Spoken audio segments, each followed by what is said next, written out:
nosotros tenemos que partir del punto que la educación debe ser el instrumento para garantizar crecimiento social y que las universidades juegan un rol importante.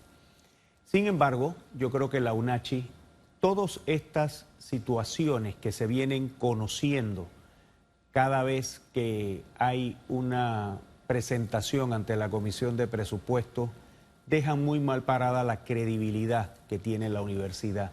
Y no solo la credibilidad de su administración, sino la credibilidad del estudiante que egresa de esa universidad.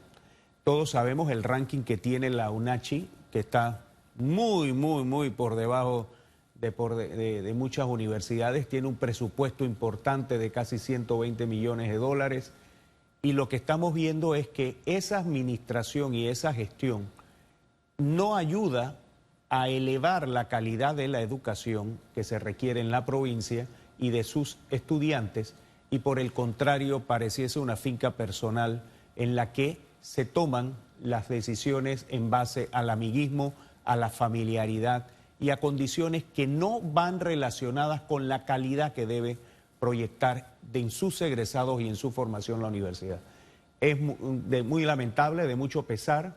Yo creo que la reacción que han tenido los señores diputados en la Comisión de Presupuestos es natural. No voy a pasar un traslado hasta que usted no explique mucho más.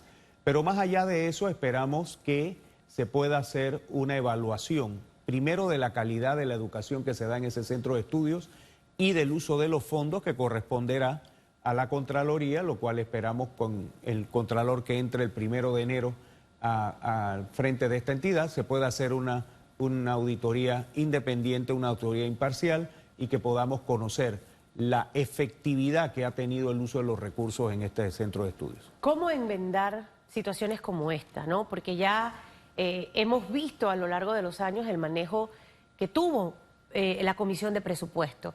Ya el problema lo tenemos, ya muchas de esas cosas fueron aprobadas dentro de la Asamblea, por ejemplo, el periodo, la cantidad de reelecciones que pueden darse en un centro de estudios como este. Pero ¿qué nos queda? Una nueva administración que ya hoy tiene 45 días según calendario, pero hábiles obviamente van a ser muchos menos. Pero ¿qué podemos hacer para tratar de que situaciones como esta no se repitan? O sea, que la Asamblea Nacional también entienda el rol que tiene en este momento, fundamental, porque rigen las normas por los próximos años de la administración que tiene ahorita mismo el señor José Raúl Mulino. Es que, mira, yo creo que la Asamblea tiene que jugar ese rol fiscalizador y debe estar al pendiente de cómo se van a utilizar esos recursos del Estado, y debe estar solicitando tanto al Ministerio de Economía como a la Contraloría informes sobre la gestión presupuestaria que se está llevando dentro del país. Pero más allá, yo sí creo que nosotros estamos ya frente a una necesidad imperante de una reforma del Estado, en la que se tiene que partir con una reforma a la Constitución política y en la cual se puedan establecer los roles que debe jugar cada órgano del Estado. Y en el caso de entidades que hacen este tipo de situaciones y que evidentemente están fuera del contexto ético y moral que nosotros quisiéramos para nuestra función gubernamental, los organismos de control y fiscalización tienen que estar. Yo insto a la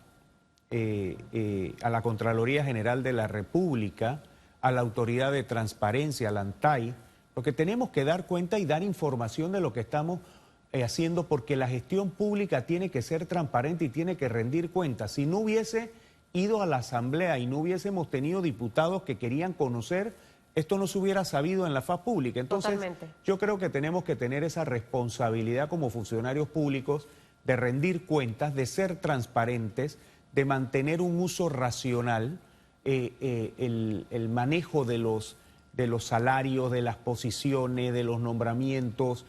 Y lo peor de todo, Susan, es que aun cuando hay buenos salarios dentro de la universidad, la calidad de la educación no mejora. Sí. Sigue siendo o teniendo mucho que decir, y creo que no va acorde con la situación. Y mira lo que decía, creo que era el diputado Pérez Barboni, me parece que lo que gana el rector de la UNAM y lo que gana la rectora de acá. Entonces, yo creo que tenemos que tener esa conciencia de revisar y buscar la mejor gestión pública para beneficio de realmente a quien es nuestro objeto de educar, que en este caso es el estudiante. Justamente usted hablaba del tema del control, de la revisión, de supervisión, de la transparencia. Estamos por escoger a la nueva figura que va a estar en la Contraloría General de la República. Hasta el día de ayer era la fecha para que las personas interesadas se postularan. ¿Cuán importante va a ser este rol justamente en estos 5 años de la administración de José Raúl Mulino? Mira, son dos roles que yo siento que tienen que jugarse. Primero, una independencia en la que no reciba solicitudes o instrucciones de nadie.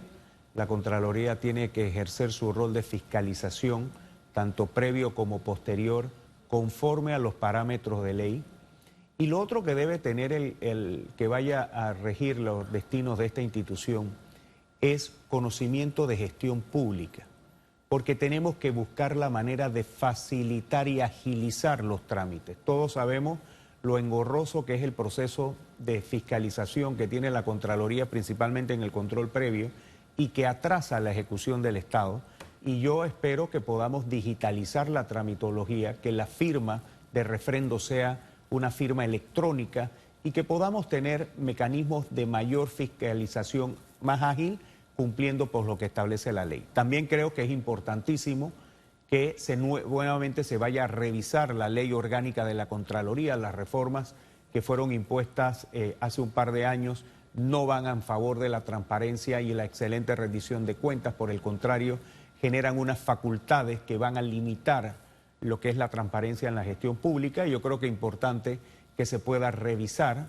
La Contraloría también tiene una situación con el tema laboral, porque se ajustaron las condiciones laborales para preservar el equipo que tiene el actual Contralor, y yo creo que podemos buscar otros mecanismos que beneficien al trabajador de la Contraloría, pero que también ayude a una gestión mucho más eficiente. Contraloría, Caja de Seguro Social, temas ahorita mismo que están en la palestra, en la opinión, porque se escogerá el Contralor, pero ya tenemos, por ejemplo, al nuevo director de la Caja de Seguro Social. El presidente ha dicho, póngame en stop una licitación que hay de medicamentos. La transición debe ser a partir o el puesto debe ocuparse a partir del 1 de octubre, pero muchos están solicitando ya, entre ellos el gobierno, que la transición se haga en este momento, justamente para que el nuevo director pueda ver cómo es este proceso de la licitación de los medicamentos, porque al final le va a caer a él esta licitación, el tema de que si se compró bien, si se compró mal. ¿Cuán clave es todo esto con una institución que está en una línea muy delgada en su situación financiera y en donde, por otro lado, hemos visto las quejas constantes de los usuarios de la Caja del Seguro Social por el mal servicio, ¿no? Mira, yo primero, antes de cualquier funcionario entre, debe ser pasado por la Asamblea y debe contar con la ratificación de la Asamblea.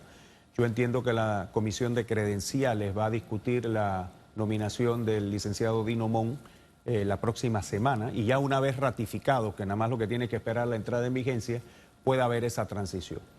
Yo con el tema de la licitación de medicamentos, lo que creo importante es que si no había certeza o no había confiabilidad en la adquisición de estos medicamentos, aun cuando muchos de ellos eran para temas de enfermedades crónicas o enfermedades que pacientes están esperando por mucho tiempo, hay otros mecanismos que establece la ley de contrataciones públicas, la ley de compras, que pudieran dar respuesta de manera rápida a esas necesidades. Así que yo creo que la ausencia de medicamentos no es porque la licitación fue solicitada a que se suspendiera. Por el contrario, hay otros mecanismos mucho más rápidos, y darle tiempo a que el nuevo director pueda hacer compras globales buscando una mayor eficiencia. El tema de la caja sigue siendo un tema complicado, Susan.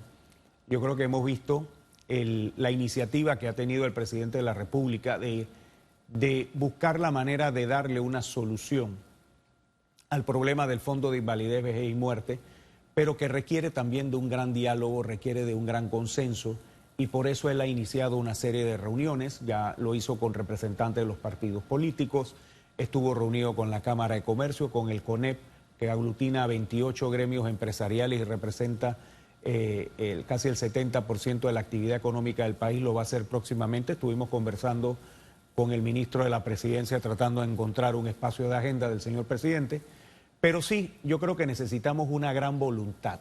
Más que todo, entender que tenemos un problema, que el problema es grave, que las soluciones que tenemos que plantear las tenemos que revisar y las tenemos que ajustar para que podamos resolver el problema. Decisiones difíciles en esta administración. Muy difíciles porque el problema es meramente financiero. Hay más egresos que ingresos y hay que revertir esas dos tendencias. Y hay que conocer el origen de esas dos tendencias. ¿Por qué tenemos menos asegurados? ¿Por qué hay menos cotizantes? ¿Por qué hay más cotizantes? ¿Por qué el cotizante toma más años en expectativa de vida? Y tenemos que revertir eso a través de fórmulas financieras que garanticen que podamos pagar las pensiones a futuro. En este momento nos encontramos con opiniones dispares en las que se quiere el sistema de solidaridad o el sistema de beneficio definido y que abarque a las cuentas individuales. Nosotros en el sector privado no creemos que esa es la solución porque financieramente y con las corridas que hemos dado, damos cuenta que el déficit que se puede generar va a ser 3 o 4 veces mayor que lo que hoy se tiene en el pago de las pensiones. Entonces, yo insto a que tanto sectores laborales, sectores académicos, los sectores que trabajan en la Caja de Seguro Social, del sector salud, el sector trabajador y el sector gobierno, motivemos la conversación desprendidos de ideologías, desprendidos de posiciones para entender el problema, cuáles son las soluciones y buscar la solución que hoy garantice el pago de las pensiones. Muchas propuestas han salido, están en la mesa, algunos hablan, por ejemplo, señor Temístocles Rosas, de aumento de la cuota laboral, otros hablan del aumento de la edad de jubilación. Cuando el panameño escucha estas cosas genera cierto ruido. Y usted bien decía, estamos ante un problema meramente financiero. Con los números no hay forma de hacer magia. Tiene que ser algo muy bien pensado y estratégicamente armado, ¿no? El educar al pueblo de que hemos tenido muchísimos años con un sistema que ya no funciona, que no es suficiente lo que se aporta o qué es lo que realmente ha ocurrido para que estemos como estemos. Y esto se lo pregunto porque sin lugar a duda van a ser los temas más complicados de la administración del presidente José Raúl Mulino cuando se tengan que tomar estas decisiones, que no van a ser del agrado de muchos. Tenemos el tema, por ejemplo, de la mina también allí. Mediáticamente se hizo mucho ruido en negativo. Hoy, cuando vemos la cantidad de millones de dólares que ha dejado de percibir el Estado y que esto obviamente ha afectado a un montón de gente, ya el panameño como que empieza a evaluar la situación de una forma distinta, ¿no? Entonces, ¿cómo manejar esto? Que es financiero, pero que tiene emociones y que va a causar... ha sido el tema clave de problemas en todos los países de la región cuando se ha hablado de la seguridad social. Mira, es que primero entender, y yo quiero explicar que esto no es un tema de que una sola parte de la ecuación va a asumir los costos. Todos tenemos que asumir los costos que tiene la reorganización de la administración financiera del Fondo de Invalidez, vejez y muerte. Y cuando hablamos de estas variables que se utilizan, tenemos que establecer bien que algunas tienen que ir evolucionando porque la dinámica ha evolucionado. Nosotros teníamos una expectativa de vida cuando se organizó la Caja en el año de 1941 de 11 años.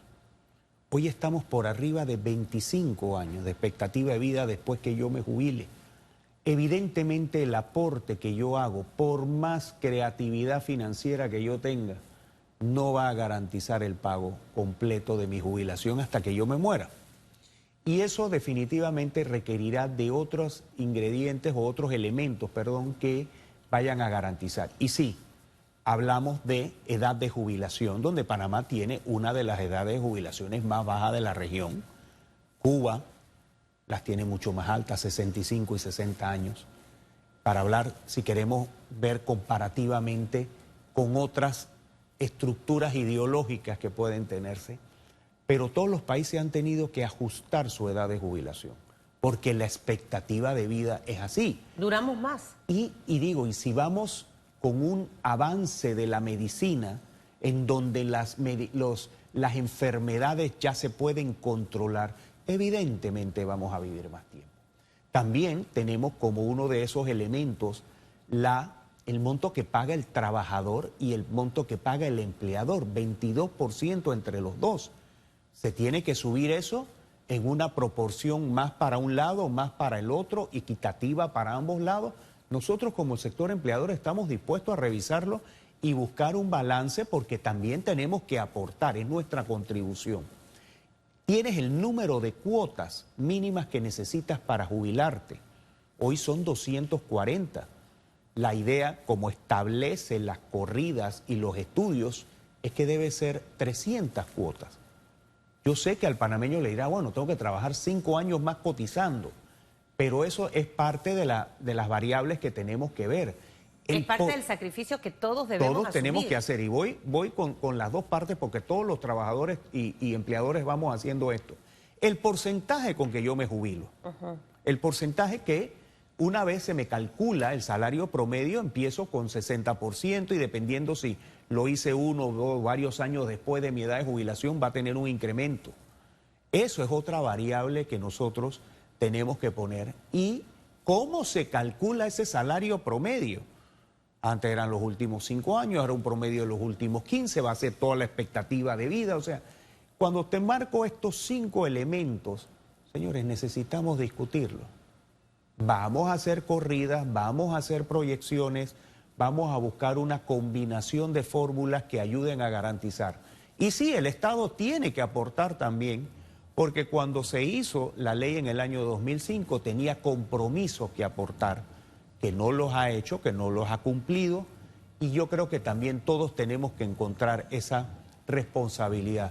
Nosotros los empleadores pagaremos y aportaremos porque creemos en el sistema de seguridad social como parte de garantía para una estabilidad dentro de nuestra sociedad, el trabajador para la seguridad de sus pensiones y su servicio médico, y el Estado para garantizar paz social. Pero eso es sobre el IBM, pero también tiene que haber una reforma integral a la caja.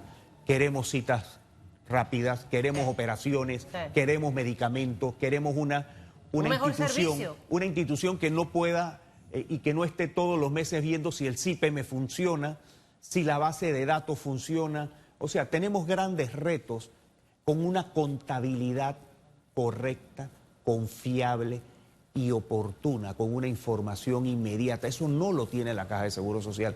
Y por eso hablamos de que tiene que ser una reforma integral, una junta directiva que realmente dirija, no que esté amarrada a las cosas que no son trascendentes en la caja. Y yo creo que esto es parte de esta revisión que tenemos que dar, y es un tema muy, muy interesante, y donde va a haber participación de todos los sectores. Bueno, el sector empresarial sin lugar a dudas siempre aporta. Los retos del señor Moon son muchos. Yo a veces he comparado la Caja del Seguro Social como el gobierno, o sea, le toca difícil al presidente Mulino, pero también al director de la Caja, porque tiene tremendo reto.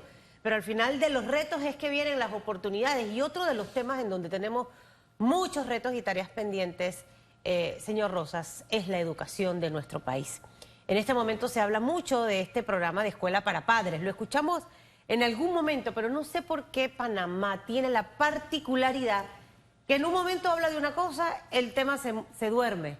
Si llega una administración, luego de nuevo resurge o rescatan los nombres. Al final no sabemos si la escuela para padres, que escuchamos que se formó hace bastante tiempo, está operando, opera bien, qué es lo que hay que ajustar y por qué es necesario justamente meterle a este programa que de hecho ustedes en el CONEP están impulsando. ¿Cuán importante es esta herramienta realmente? Mira, es que yo creo que el sistema educativo es una parte, un pilar importante para que logremos ese desarrollo y ese crecimiento. Tenemos una situación en la educación donde no está llenando las expectativas del sector empleador, en el sector privado, y tenemos que buscar las formas de ir mejorando la calidad de la educación. Pero partimos con esta iniciativa que ha propuesto el Ministerio de Educación para que los padres de familia junto con los docentes, puedan lograr una integración para fortalecer la formación del estudiante. El estudiante no solamente se forma a través de un pensum académico, tiene que haber una correlación del trabajo de casa, del padre de familia, del apoyo que necesita en la casa, junto con la labor del docente para que esto vaya a generar un espíritu y una condición de mayor aceptación del sistema educativo. Por eso la Escuela para Padres es una iniciativa que va a dar esas estructuras para que el estudiante pueda aprovechar mejor el programa académico que le da la escuela y que se vaya a generar un estudiante mucho más comprometido.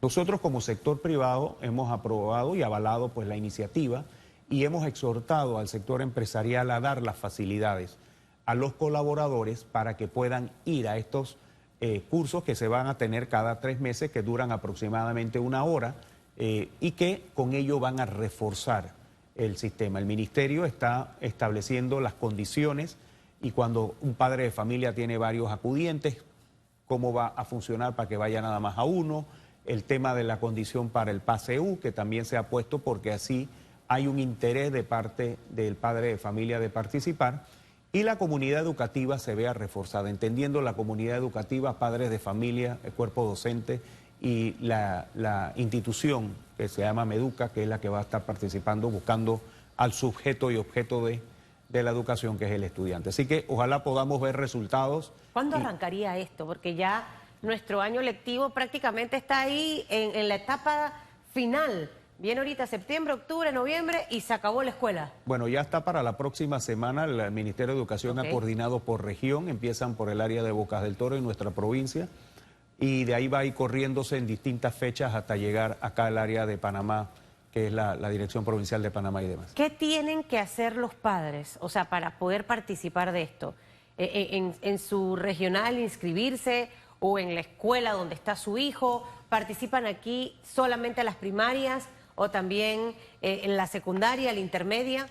Es directamente con el centro educativo, porque esta va a ser una actividad que hacen los docentes con los padres de familia, así que directamente con el centro educativo donde asisten sus hijos, es donde se tiene que asistir y sí, está todo el sistema oficial, tanto la inicial, premedia y media que tiene el Ministerio de Educación. Hace muchísimos, pero muchísimos años, usted veía a los papás casi todos los días metidos en la escuela, participando en todo el tema de los huertos escolares, cuando habían actividades, trabajando también algunos voluntariamente en los comedores infantiles de las escuelas, ese papá integrado de saber cómo va mi hijo, en qué va un poquito mal, aquí tengo que reforzar, vamos a darle clases poco a poco, y también el día a día nuestro, el distanciamiento, los tranques, ocasionan probablemente que muchos padres vean a sus hijos en las noches un ratito y ni siquiera están pendientes como del tema de cómo están en la escuela y otras cosas que ocurren dentro de los centros educativos. Este tipo de programas también, esta otra parte la va a atender, que es lo que justamente desarrolla las habilidades blandas de nuestros niños y de nuestros jóvenes, que luego cuando llegan al sistema privado a trabajar o a la universidad, están muy deficientes en estas cosas, pero todo eso arranca desde los primeros años de vida de una persona. Es que ahí es donde se quiere reforzar esa parte y de ahí hablo del compromiso del padre de familia y tú mencionabas antes, sí, habían otras condiciones, quizás más cercanía a los centros educativos, mayor disposición de tiempo, pero hoy tenemos otras estrategias, Susan. Hoy estoy seguro que tus hijos cuando estaban en el colegio tú tenías... Bueno, el único que tienes, pero estoy seguro que tenías otro tipo de comunicación. Nosotros teníamos una base de datos, teníamos un intercambio, el famoso MEREP.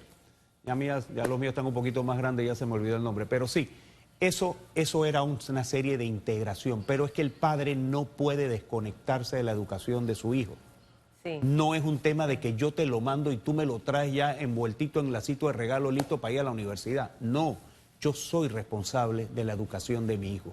La otra parte está siendo una responsabilidad, pero el mayor soy yo. Un hijo con un problema familiar adentro, violencia y demás, por más brillante que sea, le va a costar. Entonces yo creo que esto ayuda mucho a interactuarse. Nosotros tenemos con nuestros docentes entender si tenemos una persona con algo muy normal en este país, déficit atencional y necesita tarea, o hay que hablarle un poquito más porque no desarrolló una motricidad fina. O muy hiperactivo o hiperactiva. hiperactivo, y hay que tener una serie de situaciones. Y yo creo que esta escuela para padres va a dar esos elementos y ojalá veamos resultados favorables. Definitivamente que sí, los resultados los necesitamos porque esta administración apuesta mucho a generar inversión, a esa inversión de afuera. Cuando aquí están sentados de Manpower, de Concerta, hablándonos un poco de lo que está necesitando el mercado y de cómo deben llegar justamente esos jóvenes a buscar ese primer trabajo, esto va a ser fundamental, ¿no? Para poder que... esto empuja varios temas a la vez en paralelo. Y que, mira, una cosa que es importante cuando hay este tipo de necesidades de recursos humanos, el título es uno de 3 o 4 elementos que yo voy a ponderar para la selección. Dominas el inglés, tienes buenas actividades blandas, tienes dominio de tecnología. Entonces, es uno solo. Ese uno tiene que fortalecer los otros 3 elementos. Entonces, por eso es importante que demos ese gran paso y ojalá veamos resultados prontamente. Después regresa y nos cuenta los resultados ya que arranca la otra semana, cuando ya está terminando el año, señor Temístocles. Viene y nos visita para ver cómo evoluciona este programa de escuela para padres. Importante, cuando yo estaba chiquita me portaba muy mal. Yo creo que yo tenía déficit y probablemente hiperactividad, pero eso no lo detectaron en ese momento. Y mi mamá constantemente iba a la escuela, la recuerdo. Así que es parte justamente de eso que tenemos. Si eso no se hubiese atendido, a lo mejor yo no estuviera aquí sentada y hubiese alcanzado todo lo que he podido lograr. Es parte, el ser papá conlleva una maleta de muchos sacrificios, responsabilidades. También van a haber satisfacciones y alegrías, pero el tener un hijo no es tener un hijo y ya, y lo dejo ahí, no. Usted tiene que encargarse hasta que ese muchacho o muchacha tenga 18 años. Muchísimas gracias, señor Temístocles Rosas, presidente de CONEP, por haber estado con nosotros esta mañana. Y a Chutupu, 2 cosas que no mencioné al inicio, señor Temi. Hoy cumple la ciudad de Panamá 505 años. Así que felicidades. El sector público está libre, por eso es que hoy no había tanto tranque a Chutupu. Entonces todos llegamos con un poquito más de rapidez. Hoy están libres y hoy hay una serie de actividades producto justamente de este aniversario de rica historia de 505 años. Conmemorar la primera ciudad que se fundó con vista hacia el Pacífico en la historia del mundo, la ciudad de Panamá. Sí, la noble y leal ciudad de Panamá, de nuestra Asunción de Panamá. Así es, y usted está libre, váyase para la Panamá la Vieja y a disfrutar, ¿no? Eso es un disfrute rico. Y también el Canal de Panamá cumple 110 años. 110 años, concluido en 1914, que se usa el vapor Ancón, el Canal de Panamá. Así que doble motivo hoy para celebrar, bueno, triple, con los que cobran el 13º mes